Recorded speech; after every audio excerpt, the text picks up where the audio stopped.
Assalamualaikum. Assalamualaikum warahmatullahi wabarakatuh. Alhamdulillah. Alhamdulillahilladzi an'amana bi ni'matil iman wal islam. Asyhadu an la ilaha illallah wahdahu la syarikalah wa asyhadu anna Muhammadan abduhu wa rasuluhu la nabiyya ba'da. Allahumma sholli ala Muhammad wa ala ali Muhammad innaka Hamidum Majid.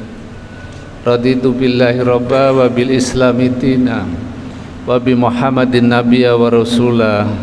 Rabbi shrah li sadri wa yassir li amri wahlul 'uqdatam min lisani yafqahu qawli, amin ya rabbal alamin. Jamaah salat duhur yang saya hormati, marilah kita bersyukur kehadirat Allah Subhanahu wa Ta'ala yang telah memberikan kesehatan, taufik dan hidayahnya kepada kita semua, sehingga pada saat ini kita bisa istiqomah dalam melaksanakan ibadah dengan sholat duhur berjamaah.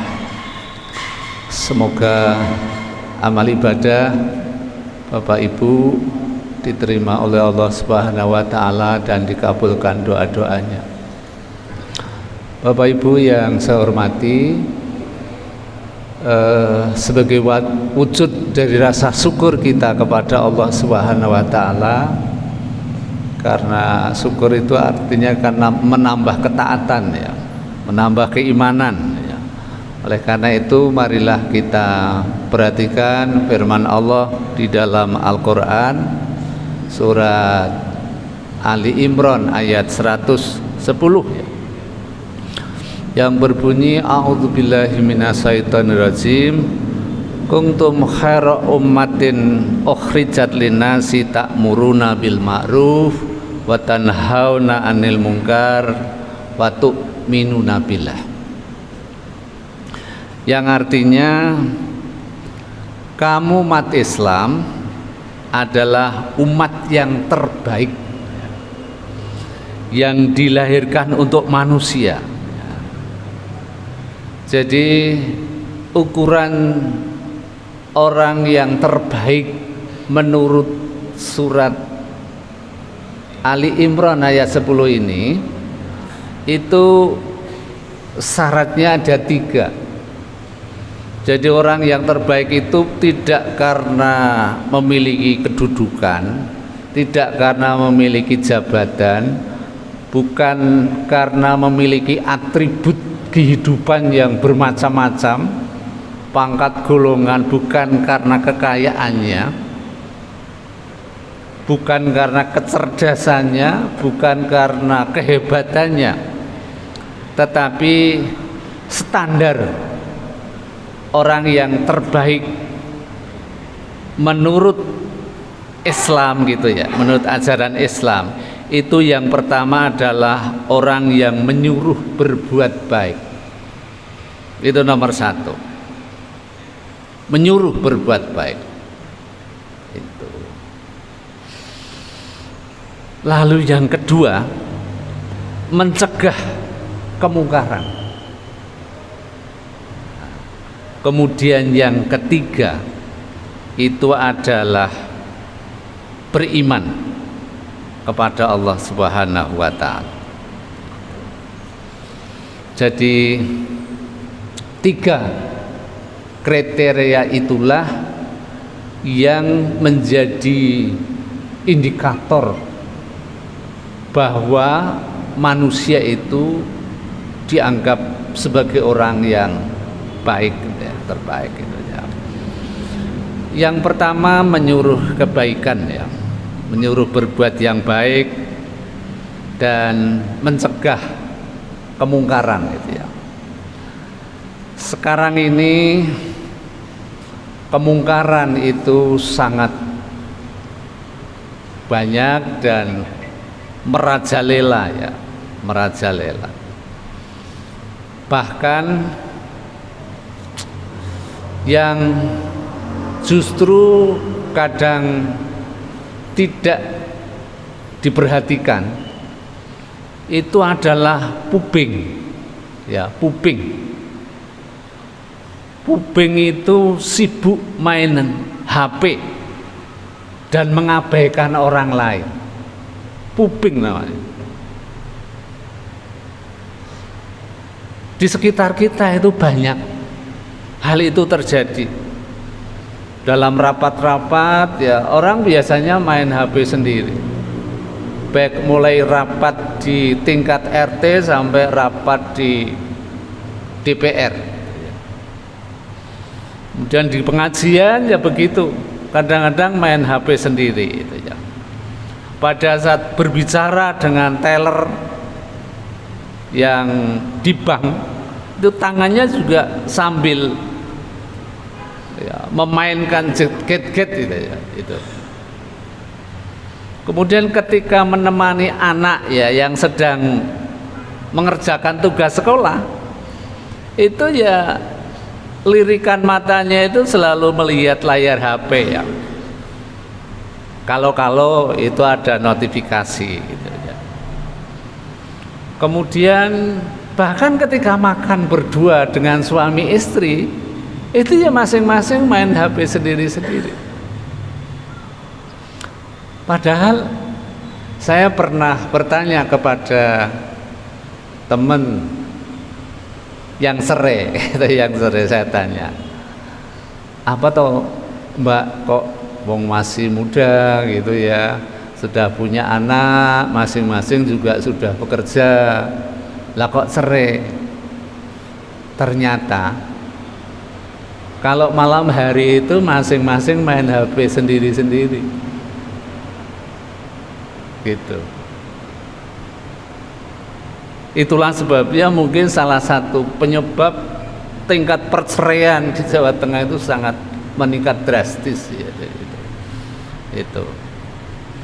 Nah, maksud saya jangan sampai HP yang kita beli dengan apa ya, mungkin keringat kita sendiri, dengan uang kita sendiri itu sampai apa?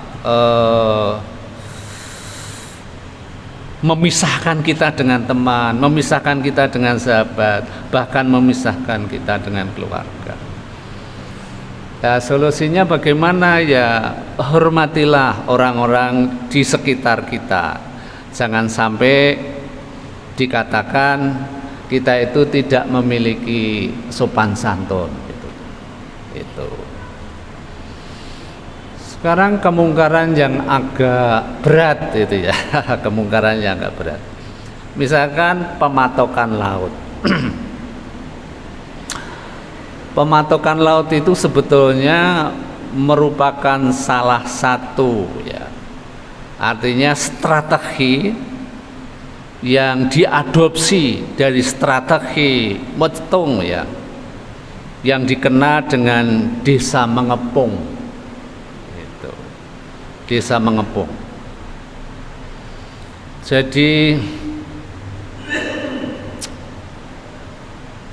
menurut pasal 33 ayat 3 di sana itu disebutkan Undang-Undang Dasar 1945, bumi, air dan kekayaan alam yang terkandung di dalamnya itu dikuasai oleh negara, tetapi digunakan untuk sebesar-besarnya kemakmuran rakyat.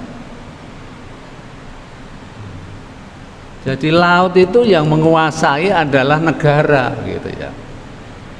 Oleh karena itu kalau ada ulama yang mengatakan daripada nganggur ya boleh-boleh saja, ini sangat berbahaya, sangat berbahaya. Jadi sekali lagi kalau ada statement yang memberikan pembenaran tentang nguruk laut atau matoi laut itu sangat berbahaya. Itu bertentangan dengan Undang-Undang Dasar 1945. Oleh karena itu sebetulnya solusinya gitu, ya harus ada ketegasan dari Bapak Presiden agar Bapak Presiden itu harus harus apa ya, harus berani segera keluar dari pengaruh politik Bapak Jokowi yang benar-benar membuat negara ini tidak sedang baik-baik saja itu ya, itu ya. Jadi sebetulnya kan masalahnya jelas. Ini sertifikatnya apakah HGB atau AM itu bertentangan dengan undang-undang. Yang kedua, yang punya jelas gitu ya. Tapi justru penyelesaiannya itu menurut saya menggunakan teori kuda mati gitu. Menggunakan teori kuda mati ya. Jadi masalahnya sudah jelas, tapi justru seolah-olah itu tidak ada masalah gitu. Dan justru mengabaikan dan berusaha untuk mencari pembenaran itu ya. Jadi jelas kudanya sudah mati, tapi ya solusinya itu kan mestinya kalau sudah jelas mati ya turun dari kuda itu ya, turun dari kuda itu. Jadi apa ya, tidak mengambil langkah yang tidak masuk akal itu ya. Artinya lalu membeli pelana baru untuk kuda yang sudah mati, memberinya makan dengan harapan bisa hidup kembali, lalu mengganti apa ya, penanggung jawabnya dengan orang lain, lalu memecat orang yang bertanggung jawab merawat kuda itu. Membentuk tim komite khusus untuk meneliti kuda yang mati ya. Artinya banyak waktu tenaga yang terbuang ya, tetapi enggan untuk mengakui kenyataan dan mencari apa pembenaran itu. Sebenarnya dengan adanya apa ya, patok laut mulai dari Tangerang sampai Surabaya sampai Makassar itu sebetulnya kan memang tadi apa ya, strateginya mau jetung desa mengepung itu lah. Bagaimana tidak, karena Cina itu mau membanjiri bangsa Indonesia, membanjiri bangsa Indonesia itu. Lalu datang di Indonesia itu kan butuh tempat ya, butuh tempat. Dan yang datang di sini itu kan kebanyakan laki-laki. Laki-laki itu kan kebutuhannya juga macam-macam, sehingga dengan kedatangannya ya pekerja-pekerja Cina di Indonesia itu menghadirkan banyak problem baru. Sampai contoh misalkan perjudian legal, lalu miras, narkoba, kemudian prostitusi legal. Ya bagaimana wong dia datang dari jauh tanpa keluarga, ya sudah. Lalu LGBT itu. Nah, pengaruhnya sekarang itu banyak anak-anak SMP, SMA, SMK yang melakukan LGBT itu. Itulah sebabnya kita sebagai orang tua itu memang harus berhati-hati betul ya. Berhati-hati betul. Jangan sampai lesbian, gay, biseksual dan transgender ini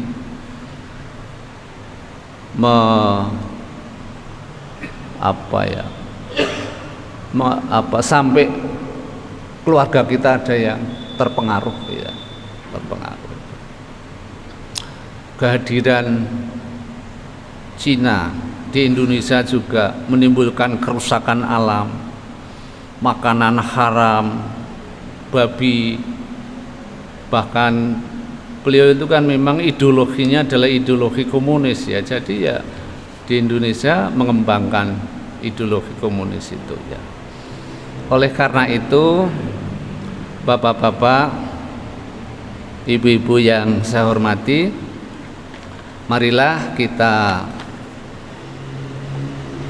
berupaya untuk melaksanakan mencegah kemungkaran itu sesuai dengan kemampuan kita masing-masing. Karena hadisnya itu kan ketika kita melihat kemungkaran, kita diperintahkan untuk mencegah dengan tangan. Tangan itu adalah kekuasaan. Bagi orang yang berkuasa ya membuat undang-undang yang bisa mengikat warga masyarakat kan gitu. Nah sekarang kalau ingin berkuasa kan ya harus banyak modal, banyak uang, karena alasannya sekarang kan tidak suap tetapi beli kebenaran kan itu. Beli kebenaran. Padahal kalau suap itu langsung masuk neraka, tidak ada maaf bagimu. Itu. Kalau tidak beli suara ya sekarang susah untuk menjadi pejabat gitu ya. Kemudian kalau tidak mampu dengan kekuasaannya dengan tangan, apa dengan lesan gitu ya. Lesan. Ya kita harus berani ngomong.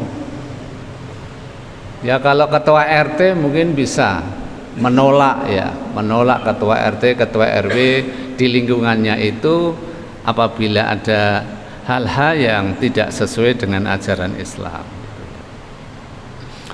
Kemudian juga sekarang ini banyak problem yang di sekitar kita yang apalagi menjelang Ramadan itu kan, Sa'ban itu kan pintu gerbang menuju Ramadan untuk mempersiapkan diri, memperbanyak amal soleh, memperbanyak baca Quran, memperbanyak zikir, memperbanyak sedekah, membersihkan diri agar ketika bulan Ramadan tiba itu kita benar-benar sudah siap untuk melaksanakan ibadah puasa itu.